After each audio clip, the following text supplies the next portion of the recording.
우리 좌우로 한번 인사 나누시겠습니다. 잘 오셨습니다. 여러분도 오늘 경험하셨겠지만 오늘 날씨가 얼마나 좋은지, 이렇게 좋은 날씨 주시려고 겨울이 추웠나 싶을 정도입니다. 우리가 생각해 보면 다 하나님의 은혜입니다. 오늘 우리가 함께 읽으신 이 본문의 말씀은 여러분 잘 아시는 본문입니다. 스데반의 순교의 장면을 담고 있습니다. 스데반의 설교를 유대인들이 들었습니다. 그런데 그 설교를 들은 유대인들의 마음이 더욱 굳어지고 악해졌다 그랬습니다. 오늘 본문에 보시면 대조적인 두 모습이 나타납니다. 성령이 충만한 스데반의 모습, 그리고 악의로 가득 차 있는 유대인들의 모습이 대조되어서 보여지고 있습니다. 스데반의 설교를 들을 때에 유대인들의 마음속에 찔림이 생겼습니다. 말씀을 들을 때 찔림을 받았다는 것입니다.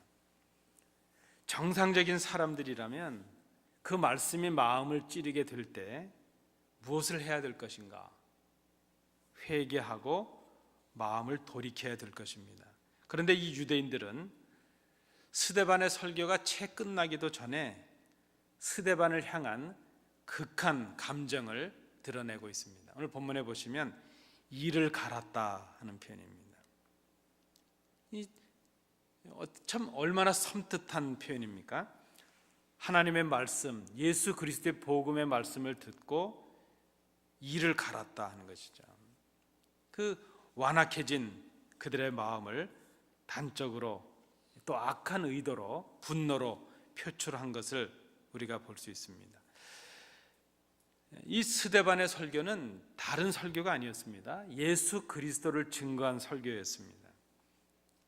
스데반의 설교는 지금 들려주시는 성령님의 음성이었습니다. 그래서 그런 말씀도 이 멸망할 자들에게는 마음을 완악하게 할 뿐이었다 하는 것입니다.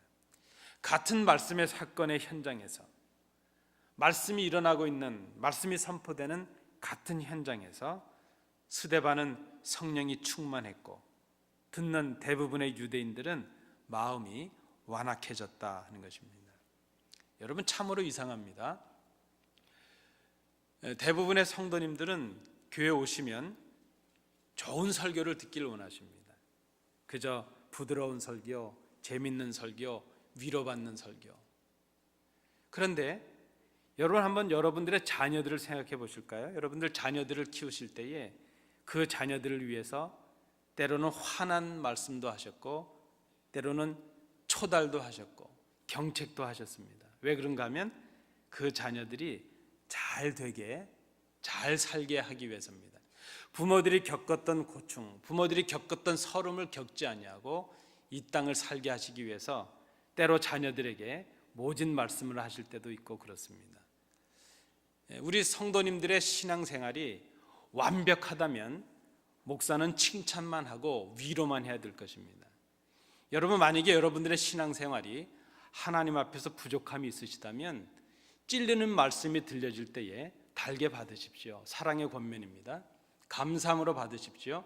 그 말씀을 들을 때에 마음을 돌이키십시오. 그 말씀을 들을 때에 이를 가는 행동을 해서는 안 됩니다. 그런데 지금 이 유대인들은 스데반의 이 설교를 듣는 가운데 이를 갈고 있다 하는 것입니다. 얼마나 안타까운 상황인지 모릅니다. 우리는 때로 우리와 다른 의견, 다른 주장과 부딪힐 때도 있습니다. 가정에서도 그렇고 사회에서도 그렇고 교회에서도 그렇습니다. 서로 다른 차이로 인해서 분노할 수도 있습니다. 그런데 그런 마음을 악한 의도로 혹은 악한 행동으로 바꾸어서는 안 된다 하는 것입니다. 우리가 여기서 생각해 보면 지금 이 유대인들이 문제를 삼고 있는 것은 어떤 의미로 보면 사실은 스데반이 말하고 있는 어떤 설교의 내용이 아닙니다. 물론 이 본문에 보면 그가 하나님을 바라보고 있다는 그런 자기들이 경험하지 못한 스데반의 신앙적인 경험, 성령 충만의 경험을 시기해서 이런 이유가 나타난 것이라 볼 수도 있지만은 예수 그리스도를 통해서 자기들이 누리던 모든 것들을 빼앗기게 되는, 자기들의 가졌던 기득권을 빼앗기는 것에 대한 참을 수 없는 분노가 스데반을 향한 미움이 되고 악의가 되고 악행이 되고 있는 것을 우리가 볼 수 있습니다. 스데반의 설교를 듣고 생명의 말씀을 듣고 그들은 그 마음을 악한 의도로 바꾸어서 미워하고 그를 해하기 위해서 거짓을 증언하고 그를 해하기 위한 어떤 행동을 하고 있다는 것입니다.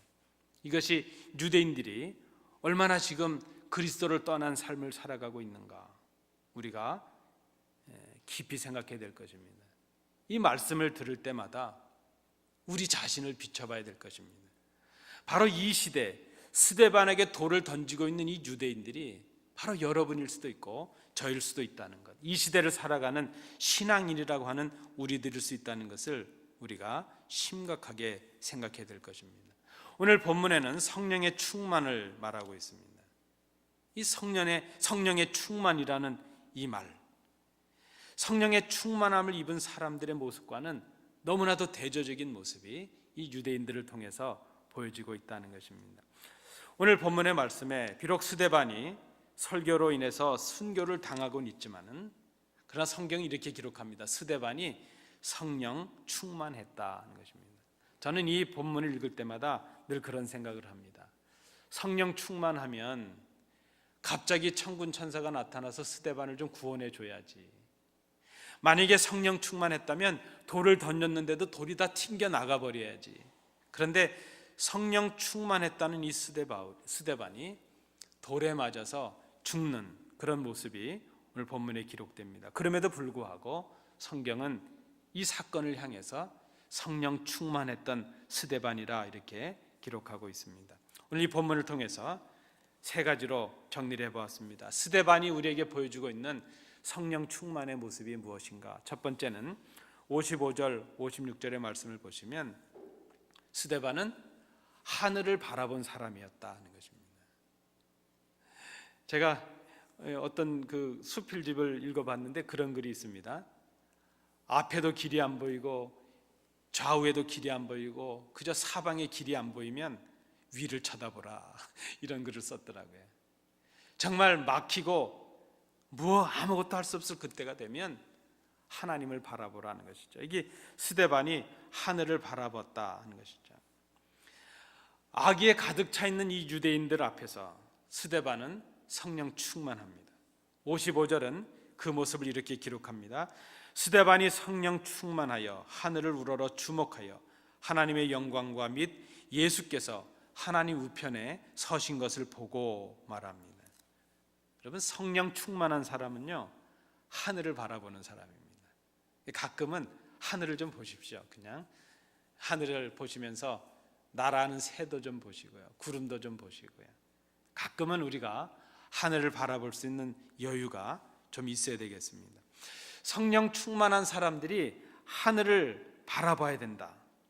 이 말은 눈에 보이는 세상의 것, 거기에 우리의 삶의 목적을 두지 말라는 것이죠.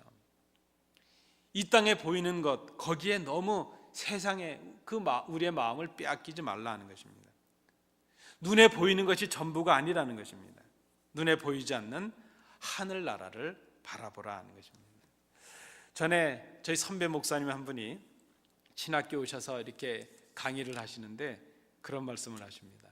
나이가 들면 왜 그 원시가 생기는 줄 아냐? 여러분, 나이가 드시면 가까운 게 잘 안 보이시고 멀리 있는 게 잘 보이시잖아요. 그걸 원시라 그러는데, 나이가 들면 이렇게 가까운 게 안 보이고 멀리 있게 잘 보이는 이유는 하나님께서 이제 나이가 들어서 하나님 부르실 때가 되면 가까운데 지지한 거 그만 쳐다보고 멀리 하나님만 바라보라고 원시를 주신다 그럽니다. 그 선배 목사님 생각이 나는데요, 이 성령 충만했던 이 스데반은 지금 자신을 대적하고 있는 유대인들, 자신이 당하고 있는 그 고통의 자리, 그것을 바라보고 두려워하기보다는 오히려 자신의 죽음마저도 하나님의 영광으로 바꾸실 그 하나님의 그 임재를 바라보았다는 것입니다.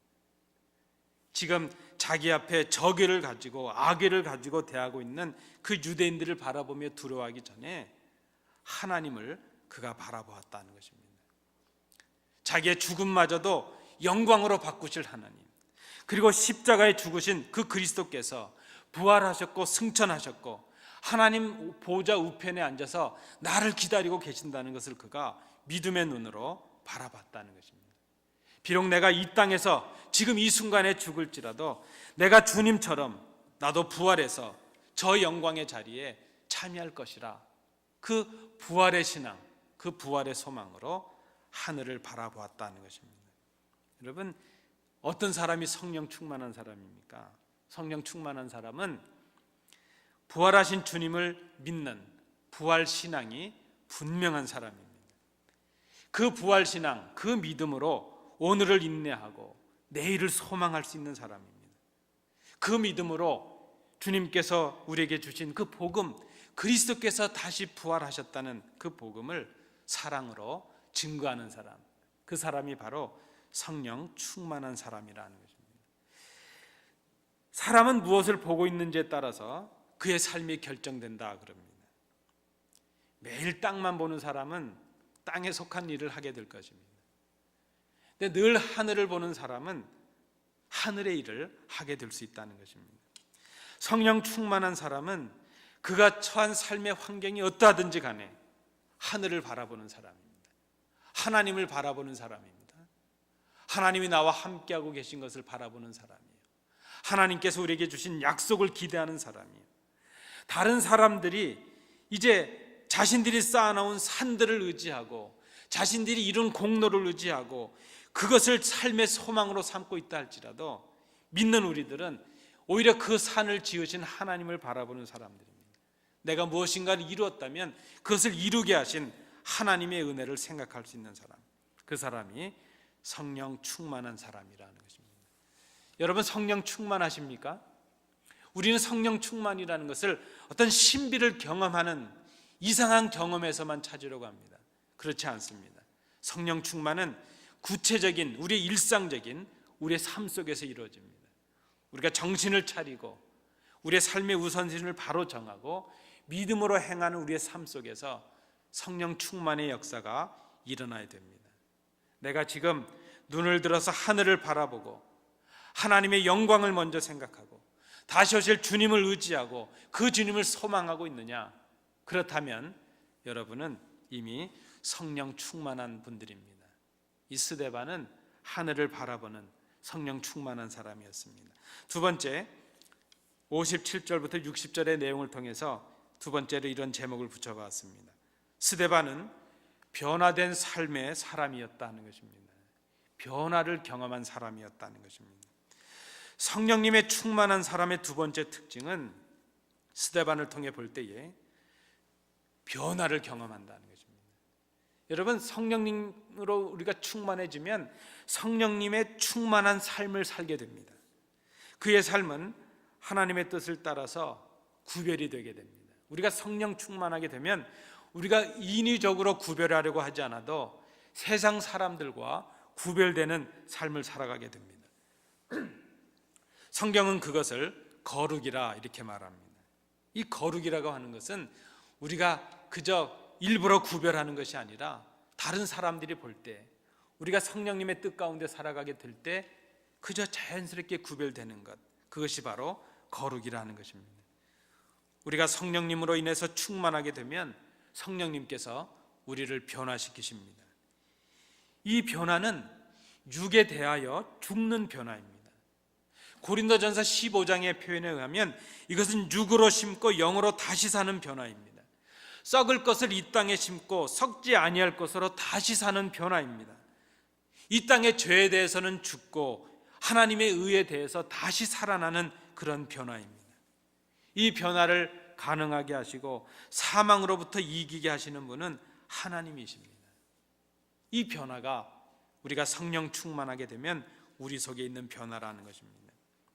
이런 변화를 경험한 사람은 삶의 목적이 바뀝니다. 살아가는 동기가 바뀝니다. 그의 마음이 변하고 그의 생각하는 것이 바뀝니다. 중요하게 생각했던 것들이 바뀌고 그의 삶 자체가 바뀝니다. 그의 삶이 바뀜으로 그의 얼굴도 바뀌게 됩니다. 여러분, 이런 변화가 우리 가운데 있어야 될 것입니다. 자신을 위해서 살아갔는데 변화하게 되니까 주님을 위하여 살아갑니다. 다른 사람의 유익을 생각하며 살아가게 된다는 것입니다. 사도행전 6장 마지막 부분에 보면 공회에 앉은 사람들이, 그 유대인들이 설교하기 전에 스데반의 얼굴을 보았다 그럽니다. 근데 누가는 그 스데반의 얼굴이 천사의 얼굴과 같았다, 이렇게 성경에 기록하고 있습니다. 그 두렵고 위험한 순간에 그 무시무시한 사내들인 공의 앞에 서서 대제사장들과 서기관들과 그 많은 적대감을 가진 유대인들 앞에 지금 섰는데, 그 위험한 순간에 성령 충만했던 이 스데반의 얼굴은 천사와도 같았다는 것입니다. 그의 얼굴이 평온했을 것입니다. 그의 얼굴이 그 모든 두려움으로부터 확신이 있었을 것입니다. 그의 순결함을 드러낸 표현이 천사와도 같았다, 이렇게 표현이 되었을 것입니다. 우리는 성도라는 부름을 받습니다. 거룩한 무리라 하는 뜻입니다. 거룩한 백성이라는 뜻이죠. 이 성도라는 표현을 영어로는 saint 그러지 않습니까? 우리가 성 아무아무게 성자라는 이름을 붙일 때 이 saint, 이 성도라는 이름을 부릅니다. 성도의 거룩, 이것은 여러분 잘 이 말씀을 들으셔야 되겠습니다. 우리가 거룩하다는 칭함을 받는 것은 우리의 삶이 깨끗하고 정결했기 때문에 나온 것이 아니라는 것입니다. 여러분, 우리가 이거 인정해야 됩니다. 우리보다 착한 사람 세상에 많습니다. 간혹 어떻게 교인이 그래, 어떻게 목사가 그래, 그런 비판 우리가 받습니다. 그럴 수 있습니다. 교인도 그럴 수 있고 목사도 세상에 손가락질 될 수 있습니다.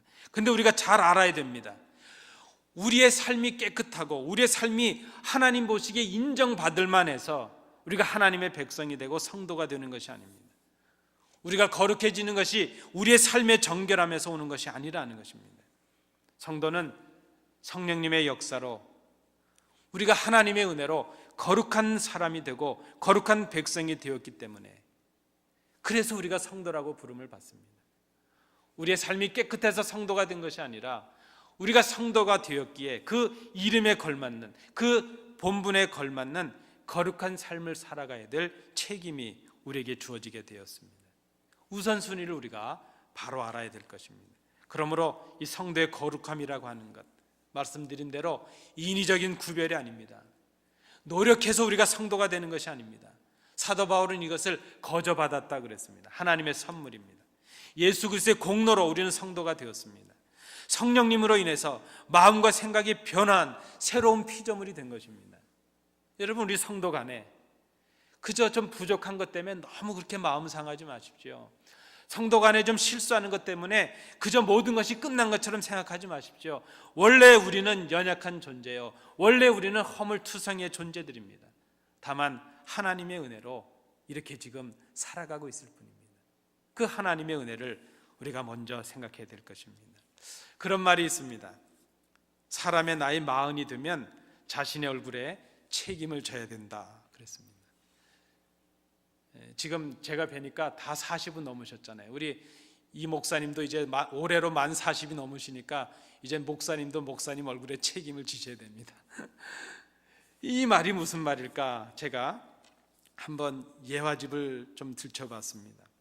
링컨이라는 분이 계시지 않습니까? 링컨이 대통령이 되고 나서 장관을 뽑게 되었다고 합니다. 그래서 유능한 사람을 추천을 받았습니다. 이가 장관으로 일을 잘 할 수 있을지 아닐지 면접을 합니다. 그런데 그를 탈락을 시킵니다.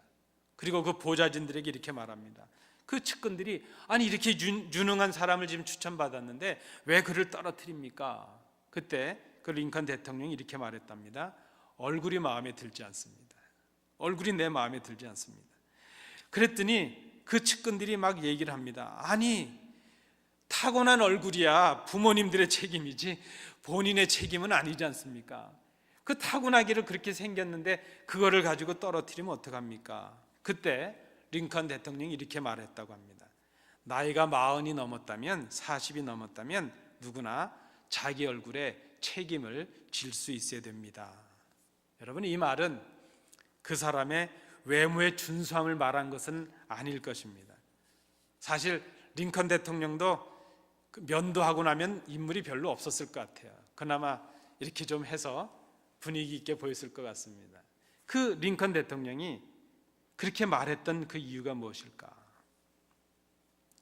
사람의 얼굴에 그가 지금까지 살아온 삶의 흔적들이 보여지는 것이고, 그의 삶의 격이 나타나고, 그의 성격의 격이 나타나고, 됨됨이 그의 삶의 수준들이 얼굴에 나타날 수 있다는 것입니다.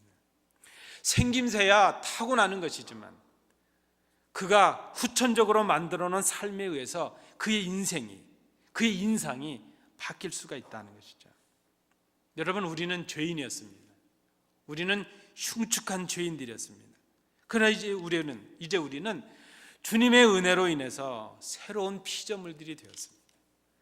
새로운 피조물로서의 합당한 삶을 살아가게 되면 그 합당한 삶에 의해서 우리의 얼굴이 변화하게 된다는 것입니다. 스데반은 얼마나 그의 삶이 은혜로웠으면 이제 그 죽음의 위기 앞에서도 천사와도 같았을까? 우리가 그리스도인으로서 어떤 변화를 경험하고 있고 그 변화가 우리 얼굴에 어떤 모습으로 나타나고 있는가 좀 생각해 봐야 될 것입니다. 여러분, 죄송합니다. 제가 좀 더 어렸을 때는, 지금도 어리지만 좀 더 어렸을 때는 어떻게 하면 멋져질까? 어차피 키는 클 수 없을 것이고 어떻게 하면 좀 더 분위기가 있고 멋져질 수 있을 것일까? 그런 생각을 한 적이 있었습니다. 그런데 이제 어느덧 저도 50이 넘고 이렇게 하면서 요즘 제가 갖는 생각은 이것입니다. 참 덕스럽게 나이를 먹어야 될 텐데, 나이 든 얼굴이 사람들 앞에 좋은 인상으로 멋진 모습으로 늙어야 될 텐데, 간혹 마켓에 가거나 몰에 가거나 외국 분들 중에도 이렇게 뵈면 참 멋지게 나이를 드는 분들이 계시더라고요. 그 멋지게 나이를 드시는 모습이 젊은이들이 치장한 것보다 훨씬 멋집니다.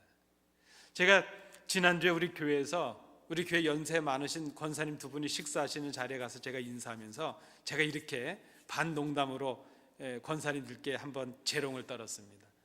권사님, 두 분은 염색을 어디서 하셨길래 이렇게 하얀 빛이 예쁘세요? 그랬더니 권사님들이 그냥 배를 잡고 웃으시더라고요. 그러면서 우리 한 분 권사님께서, 목사님, 이거 염색 아니고 자연머리라고 그러세요. 제가 그랬습니다. 권사님, 염색하지 마세요. 은실을 꼬아놓은 것 같아요. 너무 멋지십니다. 제가 그랬습니다. 나이 드신 그 모습이, 늙어가시는 그 모습이 얼마나 멋지신지 몰라요. 얼마나 아름다운가 하는 그런 생각을 해봅니다. 여러분, 우리의 얼굴은 다른 분들에게, 우리의 이웃들과 우리 성도들에게 어떤 모습으로 비춰지고 있을까요? 우리를 바라보는 분들이 저분을 보면 얼굴이 천사 같아, 이렇게 생각하실까요? 어떻게 우리를 바라보고 있겠습니까? 우리의 얼굴에 스데반처럼 광채가 날 것인가? 우리의 얼굴을 보면 많은 분들이 위로를 받고 내 얼굴빛만 봐도 그저 마음의 평안을 느낄까? 아니면 우리 얼굴에 그 성도다운 평안과 성도다운 정결함이 묻어나고 있을까? 내 신앙의 격이 묻어나고 내 신앙의 확신이 이 얼굴을 통해서 드러나고 있을까? 여러분, 한번 우리가 생각해 봐야 될 것입니다. 우리가 성도로서 살아온 그 삶이 우리의 얼굴에, 우리의 눈빛에, 우리의 말씨에, 우리의 행동에 나타날 수 있다는 것입니다. 성도는 주님의 은혜로 변화를 경험한 사람입니다.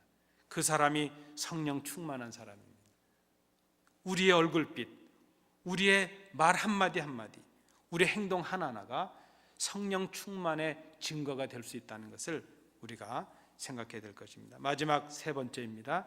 58절 60절 말씀을 통해서 스데반의 성령 충만의 모습을 이렇게 정리를 해보았습니다. 스데반은 주님만 바라본 사람이었다는 것입니다. 우리가 마지막 순간에 부를 이름은 누구일까 하는 생각을 해봅니다. 우리 성도님들께서도 그렇고 저도 그렇고 언젠간 우리가 마지막 순간을 맞이할 텐데 그 마지막 때 우리는 누구의 이름을 부를까? 전에 그 어떤 선배님이 그 학교 신학교 채플에 오셔서 그런 말씀하십니다. 아주 그게 지금도 생생합니다. 전쟁터에서 보면 그분이 직접 경험하셨는지 모르겠습니다. 연배가 많으신 목사님이셨는데 전쟁터에서 6.25 동란 때 막 전쟁을 하면 미국 병사들이 총에 맞아서 죽어갈 때 이렇게 외친답니다. Fresh milk 이라고 죽는답니다. 신선한 우유 한 잔이 먹고 싶다 하고 죽는답니다. 그러면서 그분이 하시는 말씀이 이 미군들은 어머님의 가슴, 어머님의 이 젖을 먹지 못하고 맨날 소 우유만 먹어가지고 죽을 때도 프레시 밀크 이라고 죽는답니다. 그런데 이 한국 병사들은 늘 어머니를 통해서 모유를 먹었기 때문에 총에 맞아서 죽을 때가 되면 어머니 하고 죽는답니다. 그래서 미군 병사와 한국 병사가 차이가 있다 이렇게 얘기하셨던 걸 기억을 합니다. 스데반의 설교를 듣던 유대인들이 자신들의 분노를 참지 못해서 소리를 지릅니다. 그리고 일제히 스데반에게 달려듭니다. 스데반을 성 밖으로 내치고 돌로 칩니다. 그때 이 스데반이 돌에 맞아 죽으면서 마지막으로 부른 이름이 무엇이었는가? 마지막으로 찾은 이름이 누구셨는가? 바로 예수 그리스도였다는 것입니다. 주 예수여 내 영혼을 받으시옵소서. 주여 이 죄를 그들에게 돌리지 마옵소서. 성령 충만한 사람, 그 사람은 오직 예수의 이름을 부르는 사람입니다. 특별히 마지막이라고 느껴질 때에, 마지막 그 순간, 우리가 마지막에 세상 사람의 모든 도움이 끊어졌고 우리의 힘이 무엇도 할 수 없는 그 상태가 되었을 때에 우리가 마지막으로 부를 이름, 마지막으로 의지할 이름, 그분이 누구인가? 그분이 바로 우리의 주인이라는 것입니다. 성령 충만한 사람은 예수님을 주인으로 삼는 사람입니다. 마지막으로 느껴지는 그 순간에 오직 예수만 나의 도움이시라는 것을 고백할 수 있는 사람, 그 사람, 오직 주 예수께만 내 소원을 아뢰 수 있는 사람, 오직 주님의 명령을 죽기까지 순종할 수 있는 사람, 그 사람이 바로 성령 충만한 사람입니다. 스데반은 죽음의 그 순간, 그 마지막 순간까지 주님을 전하다가, 복음을 전하다가 순교를 당했다 하는 것입니다. 성령님의 가장 귀한 사역, 그것은 우리로 하여금 주님만을 바라보게 하는 사역입니다. 성령 충만한 사람, 성령 충만했던 스데반, 그는 죽음의 순간에도 주 예수님만 바라보았습니다. 우리가 이 삶의 여정을 마치고 마지막에 부를 이름은 우리가 가진 소유가 아닙니다. 우리가 사랑을 나눴던 우리의 식구도 아니고 사랑하는 사람도 아닙니다. 이 땅의 사람들이 아닙니다. 우리가 마지막으로 불러야 될 이름은 오직 주 예수 그리스도이십니다. 우리의 숨이 넘어갈 때에, 하나님께서 우리를 부르실 때에 우리가 꼭 기억해야 될 이름, 그 이름은 바로 예수 그리스도이십니다. 주님만 바라보는 사람, 이 사람이 성령 충만한 사람이라는 것입니다. 말씀드린 대로 성령 충만이라고 하는 것, 이것은 우리가 경험하지 못한 어떤 신비함을 말하는 것은 아닙니다. 신비함만을 말하는 것이 아니라는 것입니다. 신비함의 경험도 성령 충만은 분명합니다. 그러나 성령님이 충만하시다고 하는 것, 그것은 주님께서 다시 사셨다는 이 부활 신앙이 분명한 것을 말합니다. 그 신앙으로 오늘을 참아내고 내일을 소망하고 그 주님을 사랑으로 증거하는 삶을 살아가는 사람, 이 땅에 살지만 영원한 하나님의 나라를 소망으로 바라보는 사람, 그 사람이 성령 충만한 사람입니다.